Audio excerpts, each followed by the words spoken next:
favorito. Amén. Un gusto poder verle el día de hoy, mi hermano. Estaba pensando mientras estaba ahí sentado, y uno cuando prepara una predicación sucede algo que es bastante bonito.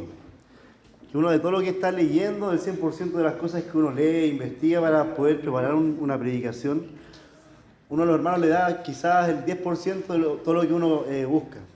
Y usted dirá, pero hermano, ¿cómo va a ser bonito eso? Me dio el 10% de lo que usted investigó, o lo que usted sabe.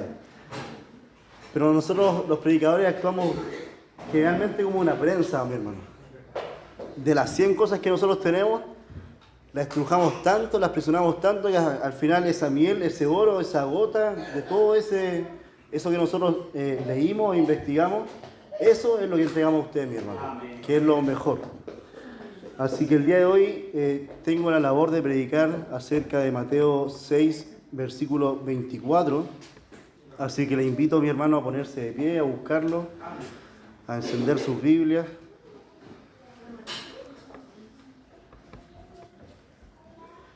Le damos lectura en el nombre del Señor Jesucristo.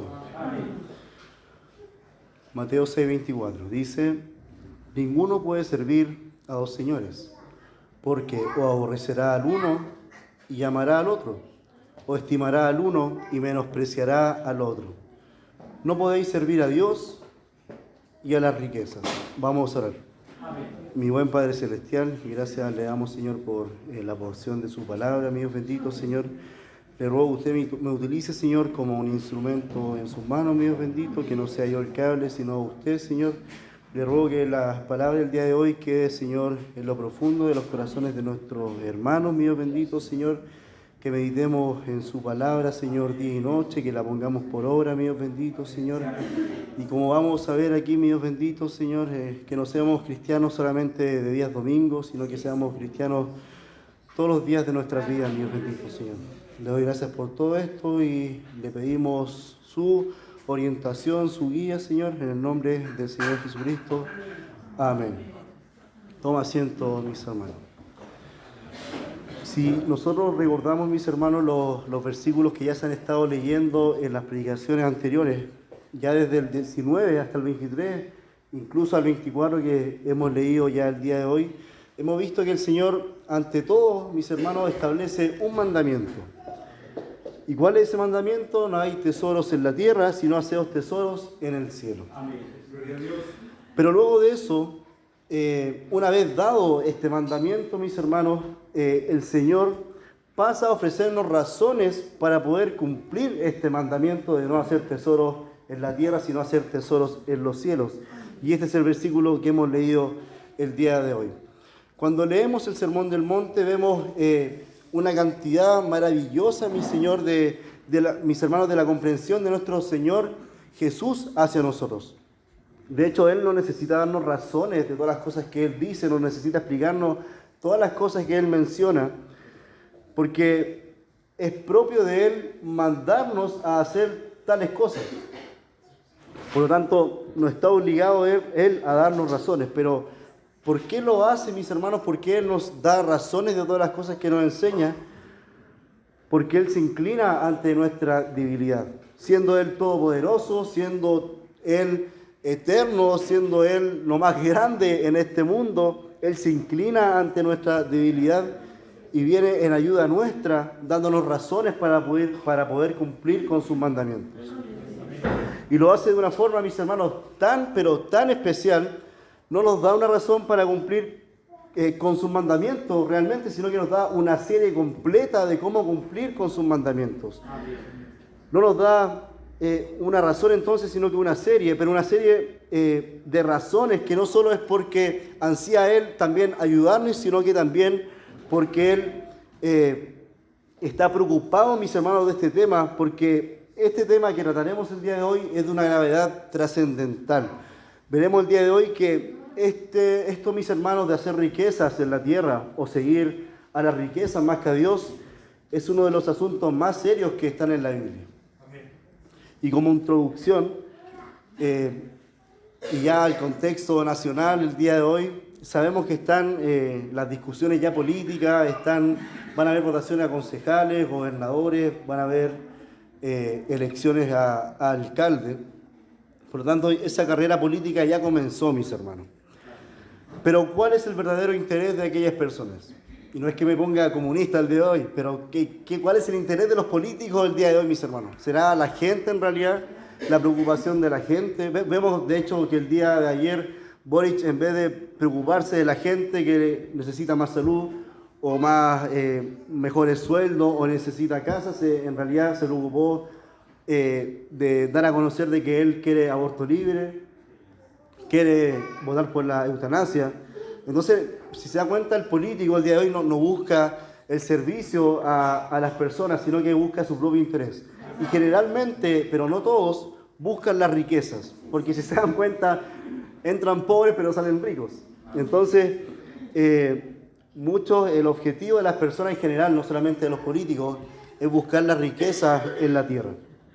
Entonces, la palabra de hoy ya se ha leído, pero no está dedicada, mis hermanos, a aquellas personas. No está dedicado en realidad al mundo lo que hemos leído el día de hoy, porque de esas personas Dios ya se está encargando el día de hoy. Este mensaje, mis hermanos, está dedicado a todas las personas que son cristianas, o sea, a nosotros el día de hoy. Y como nos está hablando el día de hoy nuestro Señor, prestémosle mucha atención. Este mensaje, mis hermanos, lo voy a dividir en 3 puntos. Son los siguientes. Lo que hacemos es lo que pensamos. Segundo punto, pongo a Dios en primer lugar. Y tercer punto, ¿a quién servimos?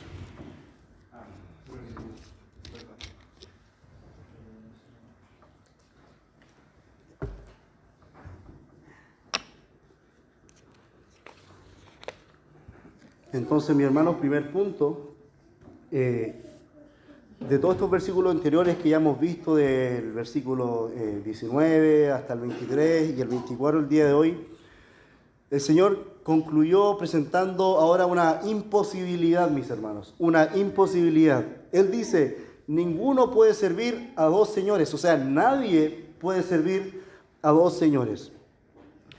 Y aquí respecto de un libro de John MacArthur que se llama Esclavo, que es bastante bueno, él dice que respecto del nombre cristiano, inicialmente lo acuñaron los incrédulos. De hecho, los incrédulos, como un intento de ridiculizar a las personas que seguían a Cristo, lo llamaban cristianos. Pero sin embargo, al pasar del tiempo, esto que comenzó como un ridículo hacia los cristianos, se convirtió en una insignia de honor para todos nosotros. Amén. Que a alguien le llamaran cristiano o cristianoi era al que lo identificaban como discípulo de Jesucristo y lo asociaban como un seguidor de él. Pero de modo similar, los de la familia del César se referían a ellos como caesarianoi, o sea, aquellos del César. Si nosotros éramos los cristianois, que éramos seguidores de Cristo, estaban los caesarianoi, aquellos de César, con el objetivo de mostrar su lealtad profunda al emperador romano. Pero a diferencia de los caesarianoi, los cristianos en cambio no daban su lealtad suprema a Roma, no daban su lealtad suprema al gobernador de esta tierra o cualquier otro poder terrenal, sino que toda su dedicación, toda su vida, toda su adoración estaba solamente reservada a Jesucristo. Por lo tanto, mis hermanos, nadie puede servir a 2 señores porque son 2 intereses totalmente contrapuestos. Uno de los 2 debe ser elegido y el otro debe ser rechazado. Están, mis hermanos, en 2 esferas totalmente distintas, totalmente contrapuestas. Y este contraste ya lo vimos antes, lo vimos en los versículos anteriores cuando dice, y se hace referencia a los tesoros terrenales y los tesoros celestiales. Yo, mientras meditaba en esto, pensaba en el agua y el aceite. Usted no puede mezclar agua y aceite, es un imposible. De hecho, cuando usted mezcla agua, trata de mezclar agua y aceite en una botella, por ejemplo, llega a tal punto que el aceite y el agua se separan y se nota, de hecho, hasta una línea que los separa. O sea, es un imposible que se puedan mezclar, mis hermanos. De igual manera, es un imposible que nosotros podamos servir a 2 señores. Pero las cosas terrenales no solo se apoderan de nuestro corazón y de nuestra mente, sino que también afectan la voluntad nuestra cuando nosotros queremos hacer algo. Si se da cuenta, Jesús habla de servir. Dice él, ninguno puede servir a dos señores. Servicio implica, mis hermanos, una voluntad. Servicio está en el ámbito de la acción. Cuando yo voy a servir, voy a hacer una acción. Ejerzo mi voluntad sobre alguien. Y esta voluntad, esta acción nos conduce a una determinada manera de obrar. Si nosotros hacemos algo, obramos de cierta manera, buena o mala. Pero recuerde que lo que hacemos es lo que estamos realmente pensando. De manera que lo que va a determinar nuestra vida, lo que va a determinar nuestra forma de caminar en el Evangelio, es lo que nosotros realmente hacemos, es lo que realmente nosotros estamos pensando. Y lo que pensamos depende de dónde está realmente nuestro corazón. O está en las riquezas o está en Dios. Pero no puede, mis hermanos, estar en ambos lugares. Esos tesoros terrenales son tan poderosos, mis hermanos, que dominan toda nuestra personalidad. Se apoderan de su corazón, se apoderan de su mente, se apoderan de su voluntad, afecta su espíritu, su alma y todo su ser. De hecho, la Biblia se ocupa muy a menudo de estos temas. ¿Sabe por qué, mi hermano? Porque ambos quieren lo mismo, pero no con el mismo fin. De hecho, veamos la diferencia de lo que quiere el mundo y lo que quiere Dios. Por ejemplo, ambos señores quieren un dominio total sobre nosotros. Recuerde, ninguno puede servir a dos señores. Ambos señores quieren un dominio total sobre nosotros, y es cierto. Pero también ambos exigen nuestra devoción total hacia esos dos señores, que vivamos para ellos en forma absoluta. Pero ¿cuál es el fin de ambos señores? ¿Cuál es el fin de Dios y cuál es el fin del mundo o las riquezas? Si vamos a Romanos 6:17, dice: pero gracias a Dios que aunque erais esclavos del pecado, habéis obedecido de corazón a aquella forma de doctrina a la cual fuisteis entregados. Aquí Pablo está hablando de que como este mundo, en el que se desarrolla este mundo, la vida de aquel que no es creyente, que no es cristiano, está esclavizada al pecado. Es decir, no puede dejar de poner su cuerpo al servicio esclavizante del pecado. En cambio, siguiendo Romanos, después del 17, capítulo 6, del 18 al 19, dice: y libertados del pecado, vinisteis a ser siervos de la justicia. Hablo como humano, por vuestra humana debilidad, que así como para iniquidad presentasteis vuestros miembros para servir a la inmundicia y a la iniquidad, así ahora para santificación presentad vuestros miembros para servir a la justicia.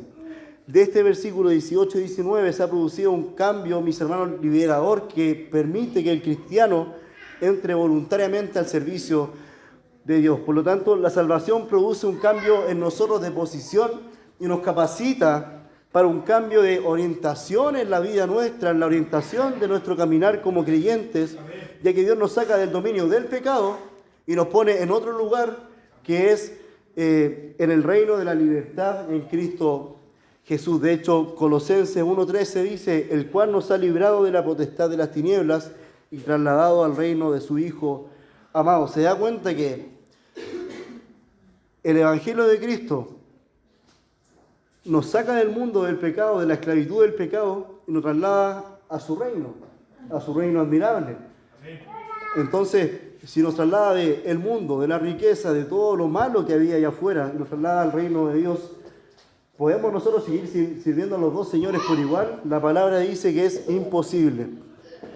Ninguno puede servir a dos señores. De hecho, la palabra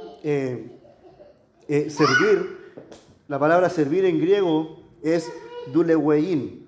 Y la raíz de esta palabra es dulos. Y esta palabra significa esclavo. De modo que el versículo de esta forma estaría diciendo: ninguno puede ser esclavo de dos señores, o ninguno puede ser esclavo de dos amos. Recordemos, mis hermanos, y vamos un poco más atrás, en los tiempos bíblicos, un esclavo no contaba como una persona. De hecho, un esclavo era una herramienta, era simplemente una cosa. Por lo tanto, el amo era dueño de esa persona, no persona, sino que una cosa, porque así era tratado el esclavo, de ese esclavo, Y el esclavo no tenía ni derechos, no tenía privilegios, no tenía descanso, no tenía vacaciones. De hecho, nosotros ahora podemos trabajar, tenemos quizá un jefe, pero tenemos privilegios, tenemos derechos, tenemos nuestra hora fija para poder comer, tenemos nuestros permisos de vacaciones. En ese tiempo el esclavo no podía hacer eso. Por lo tanto, un esclavo no tenía tiempo libre, no como nosotros ahora. Entonces, repito, ninguno puede ser esclavo de dos amos. No podía ser esclavo de dos señores porque pertenecía realmente solo a un amo, solo a un señor. Entonces preguntémonos, mis hermanos, siempre, ¿qué quiere Dios que yo haga? ¿Y sabe por qué hago esta pregunta? ¿Qué quiere Dios que yo haga? Porque pareciera que venimos a los cultos los días domingos y cuando llega la noche nos levantamos, nos despertamos para ir a trabajar o para hacer los quehaceres del hogar. Nosotros decimos los días lunes, ahora me preocuparé de lo mío, dejaré realmente de ser cristiano. Hasta el próximo domingo, nos vemos. Eso pasa, mis hermanos, nos preocupamos simplemente durante toda la semana de lo nuestro y no de las cosas de Dios. Pareciera que un día lo dedicamos al Señor a cantar, a adorarle, a escuchar su palabra, a leer la palabra de Dios, y al otro día lo dedicamos solamente al otro amo. Es como que nuestro corazón estuviese dividido para las riquezas y un día dedicado para el Señor. Y esto sucede porque no hemos entendido, mis hermanos, lo que es ser esclavo, pero no del mundo, sino que de Cristo. Y en esto vamos a leer unos versículos. Si mi hermano Josué puede buscar en la Nueva Traducción Viviente, Romanos 1, por favor.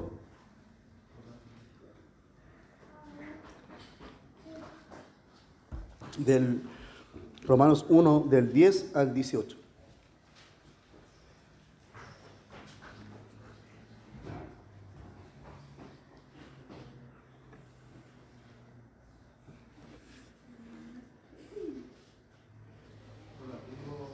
Ah, ya, la leo yo. Ya dice así Romanos 1, 10 al 18. Cuando Él murió una sola vez, a fin de quebrar el poder del pecado. Pero ahora que Él vive para la gloria de Dios. Así también ustedes deberían considerarse muertos al poder del pecado y vivos para Dios por medio de Cristo Jesús. No permitan que el pecado controle la manera en que viven. No caigan ante los deseos pecaminosos. No dejen que ninguna parte de su cuerpo se convierta en un instrumento del mal para servir al pecado. En cambio, entréguense completamente a Dios, porque antes estaban muertos, pero ahora tienen una vida nueva. Así que usen todo su cuerpo como un instrumento para hacer lo que es correcto para la gloria de Dios. El pecado ya no es más su amo, porque ustedes ya no viven bajo las exigencias de la ley, en cambio viven en la libertad de la gracia de Dios. Ahora bien, ¿eso significa que podemos seguir pecando porque la gracia de Dios nos ha liberado de la ley? Claro que no. ¿No se dan cuenta de que uno se convierte en esclavo de todo lo que decide obedecer? Uno puede ser esclavo del pecado, lo cual lleva a la muerte, o puede decidir obedecer a Dios, lo cual lleva a una vida recta. Antes ustedes eran esclavos del pecado, pero gracias a Dios ahora obedecen con todo corazón la enseñanza que les hemos dado. Ahora son libres de la esclavitud del pecado y se han hecho esclavos de la vida recta. Aquí, mis hermanos, se habla de dos cosas. O eres esclavo del pecado o eres esclavo de Jesucristo. No hay aquí medias tintas, no hay una mitad y mitad. O eres esclavo de Cristo o eres esclavo del pecado. Y respecto de esto, estaba leyendo la historia de un joven, mis hermanos, la cual se las voy a pasar a leer y quiero que preste atención y se examine usted mismo. Y diga ¿qué haría yo en ese tiempo? Dice, el joven no dijo nada más mientras se mantenía de pie ante el gobernador romano. Su vida pendía de un hilo. Sus acusadores lo apresaron nuevamente con la esperanza de hacerlo errar o forzarlo a él a retractarse. Sin embargo, una vez más respondió con la frase de apenas 2 palabras: soy cristiano. Esto ocurrió a mediados del II siglo, durante el reinado del emperador Marco Aurelio. El cristianismo, mis hermanos, sabemos que era ilegal y los creyentes por todo el Imperio Romano enfrentaban amenazas de la prisión, la tortura o la muerte. La persecución era especialmente intensa en el sur de Europa, donde se había arrestado y llevado a juicio a Sanctus, un diácono de Viena. Al joven se le decía repetidamente que renunciara a la fe que profesaba. No obstante, su resolución era clara. Él decía, soy cristiano. Sin importar que le preguntaran, siempre dio la misma respuesta. De acuerdo con Eusebio, el historiador de la Iglesia, Sanctus se ciñó a sí mismo con la firmeza que ni siquiera habría dicho su nombre, la nación o ciudad a la que pertenecía. Y si tenía vínculos o era libre, sino que en lengua romana respondió a todas sus preguntas, soy cristiano. Cuando finalmente llegó a ser obvio, ya que él iba a decir eso y que no iba a decir nunca nada más, fue condenado a la tortura y a la muerte pública en el anfiteatro. El día de su ejecución se lo obligó a sufrir acoso, a ser sometido a las bestias salvajes y a sujetarse a una silla de hierro ardiente. Durante todo esto, mis hermanos, sus acusadores continuaron tratando de quebrantarlo, convencidos de que su resistencia se fracturaría en algún momento bajo el dolor del tormento, pero, como narra Eusebio, sin embargo, ellos no escuchaban una palabra de Sanctus, excepto la confesión que había pronunciado desde el principio. Sus palabras mortales hablaron de un compromiso inmortal. Su grito concentrado fue constante durante todo su sufrimiento y él decía solamente soy cristiano. Para Sanctus, toda su identidad, incluido su nombre, su ciudadanía, su estatus social, se encontraba en Jesucristo. Por ello no pudo dar mejores respuestas a la pregunta que se le hizo. Era cristiano y esa designación definía todo sobre él. Un historiador del siglo I dijo esto. Ellos responderían a todas las preguntas sobre ellos con la respuesta corta y abarcadora, soy cristiano. Una y otra vez causaban no poca confusión a sus jueces por la pertinacia con la cual se adherían a esta breve confesión de fe. La pregunta se repetía, le decían siempre, ¿quién eres? Y ellos respondían, ya he dicho que soy cristiano. Y quien dice esto, por ende, ha nombrado su país. Ser cristiano, con el hecho de haber dicho soy cristiano, ha nombrado su país, su familia, su profesión y todo lo demás. Seguir a Jesús, mis hermanos, para estos creyentes de este tiempo, era la suma de toda su existencia. Jesús para ellos era su nación, Jesús para ellos era su nombre, era su familia, todo lo que ellos podían tener en la tierra. Y en el momento en el que la vida misma pendía de un hilo en el cual ellos iban a morir, no importaba nada para ellos excepto decir para ellos que seguían al Señor Jesucristo y decir que son cristianos. Para estos creyentes fieles, mis hermanos, el nombre de Cristo o de cristiano era mucho más que una mera designación de alguien religioso. Esto definía todo de ellos y de cómo se veían a sí mismos y al mundo de su alrededor. Para ellos decir soy cristiano era mucho más que lo que decimos nosotros cristianos el día de hoy. Hoy se encierran a todos como cristianos, católicos, sean testigos de Jehová, sean mormones, sean evangélicos, sea lo que sea. Pero antes no era así. Antes ser cristiano era otra cosa, era ser muerto desollado, era ser degollado, era ser comido por leones, por fieras, etc. No tenían tiempo para seguir al mundo. No tenían tiempo para preocuparse de las riquezas. Ellos sabían de hecho lo que significaba ser cristiano y ellos enfatizaban su amor por el Mesías crucificado junto a su disposición a seguirle sin importar el costo. Mis hermanos, ¿se da cuenta, mis hermanos, de esta historia, de lo que se narra de Sanctus, de este joven diácono? Este joven y los cristianos de este tiempo pertenecían a Cristo, eran esclavos de Cristo. Para ellos no había más. Para ellos no había mundo, para ellos no había riqueza, no había nación, no había separación quizás de frontera. Para ellos lo único que había era decir que eran esclavos de Cristo, que eran cristianos. Mis hermanos, es un imposible poder seguir a dos señores, a dos amos. No se puede servir al mundo, a las riquezas o a Dios. No se puede ser esclavo de dos señores. Por lo tanto, los términos medios son completamente imposibles. Y por esto el Señor nos dice en lo que continúa del versículo 24, porque o aborrecerá al uno y amará al otro, o estimará al uno y menospreciará al otro. No podemos servir a Dios y al mundo, o a Dios y a la riqueza. De hecho, no se puede tener el corazón al mismo tiempo en Dios y en el mundo. Es un imposible. Dios exige de nosotros una devoción total y lo podemos ver en todas las Escrituras.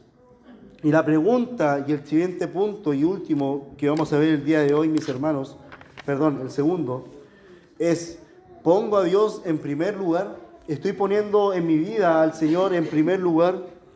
Cuando estamos hablando entre creyentes, y esto es muy común, mis hermanos, y es cierto, nosotros decimos, no, yo pongo a Dios en primer lugar en todo.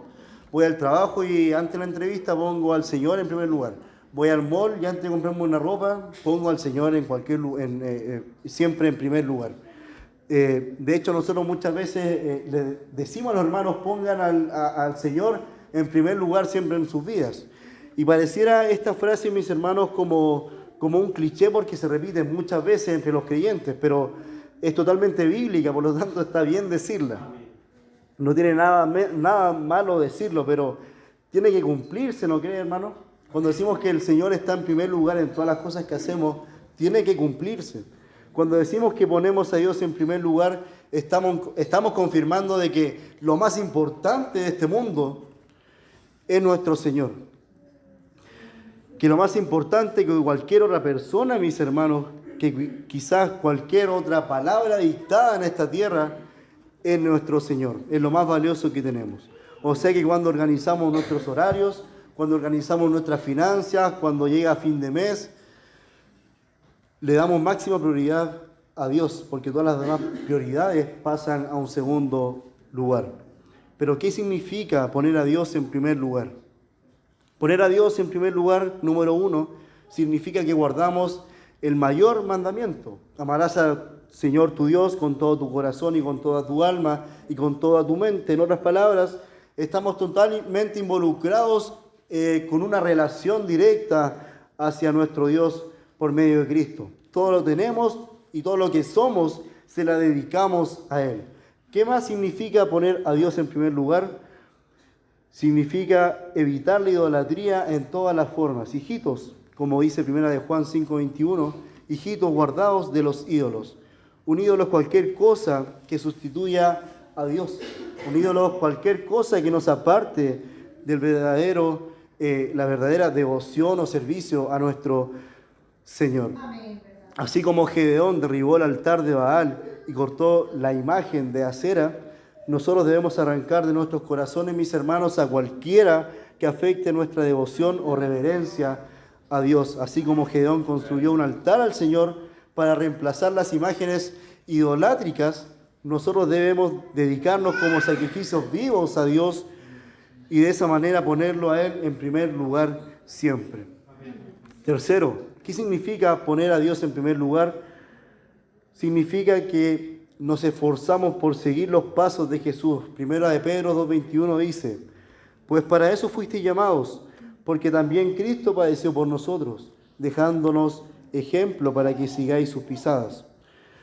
Mis hermanos, la vida de Cristo se caracterizó por una sumisión total a la voluntad del Padre, al servicio de los demás y a la oración. De hecho, en el huerto, ante una agonía impensable, Jesús oró y dijo, no se haga mi voluntad, sino la tuya. Nosotros tenemos que hacer lo mismo, mis hermanos. No hacer mi voluntad, sino que hacer la voluntad de Dios. De hecho, Jesús nos enseñó a buscar el reino de Dios por sobre todas las cosas de este mundo. Es decir, debemos buscar las cosas de Dios por encima de todo lo que hago en esta tierra. Debemos buscar la salvación, mis hermanos, considerándolo como lo más valioso. Y también la promesa asociada al mandato es que si ponemos a Dios en primer lugar, Él os dará todo lo que necesitáis. Mis hermanos, recordemos la historia de Elías, cuando hubo una época de mucha hambruna en ese tiempo. Cuando Elías visitó un pueblo, se encontró con una viuda que estaba preparando la última comida porque se iba a quedar simplemente sin comida por harto tiempo. Entonces estaba esta viuda preparando comida para ella y su hijo, y Elías le pidió un poco de pan y un poco de agua. Y la viuda le dijo, yo no puedo hacer esto porque esto es lo último que tengo, de hecho después de esto ya no iba a haber más comida por hartos días. Pero Elías insistió, le dijo, no tengas temor, pero hazme a mí primero de ello una pequeña torta cocida debajo de la ceniza y tráemela, y después hará para ti y para tu hijo. Básicamente Elías le dijo que pusiera a Dios en primer lugar, y por fe la viuda obedeció, puso a Dios en primer lugar y alimentó al profeta, y luego vino un milagro, y dice la palabra 15 y 16, y comió él y ella y su casa muchos días, y la harina de la tinaja no escaseó, ni el aceite de la vasija menguó. Por lo tanto, mis hermanos, no podéis servir a Dios y a las riquezas. No, cuando nosotros decimos que ponemos a Dios en el primer lugar, hagámoslo también como esta viuda. Ella puso a Dios en primer lugar y no le faltó comida. Se sació por hartos días, mis hermanos. Continuamos con el versículo y dice, no podéis servir a Dios y a las riquezas. Entonces estamos frente a la elección de entre Dios y las riquezas. Y cuando hablamos de riquezas, existe una transliteración de la palabra aramea riqueza, esa palabra riqueza se reemplaza por mamón. De hecho, muchas Biblias tiene quizá un numerito que es como una nota, y abajo dice que viene del griego mamón. Entonces nos vamos a referir a Dios y a mamón como personificando esta palabra riqueza. Entonces, último punto, mis hermanos, es a quién servimos. Algunas personas no están de acuerdo con este dicho de Jesús de no podéis servir a Dios y a las riquezas. De hecho, muchos cristianos confirman de que es perfectamente posible para ellos de forma simultánea seguir a estos dos señores, ellos seguir a Cristo y anhelar y desear mucho la riqueza. Existen varios arreglos y ajustes posibles para ellos para poder juntar estas dos cosas. Sirven a Dios los domingos, pero a Mamón durante toda la semana. O a Dios con sus labios y a Mamón con sus corazones. O a Dios con la mitad de su ser y a Mamón con la otra mitad. Entonces aquí la pregunta solo tiene dos alternativas. ¿Servimos a Dios o servimos a las riquezas o servimos a Mamón? Cuando servimos a las riquezas estamos realmente ofendiendo a Dios. Es como darle una cachetada a Dios cuando servimos a las riquezas. Porque estamos cubriendo nuestros intereses personales con la apariencia de que servimos a Dios. Es un acto totalmente hipócrita, mis hermanos. Josué lo dijo en el capítulo 24, versículo 15. Él dijo, escogeos hoy a quién serváis.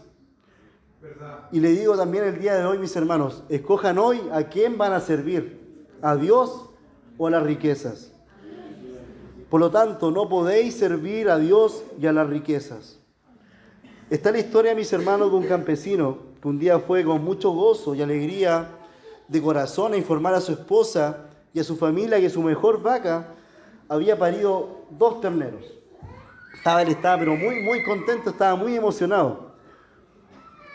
Y su vaca dio 2 terneros, uno rojo y uno blanco.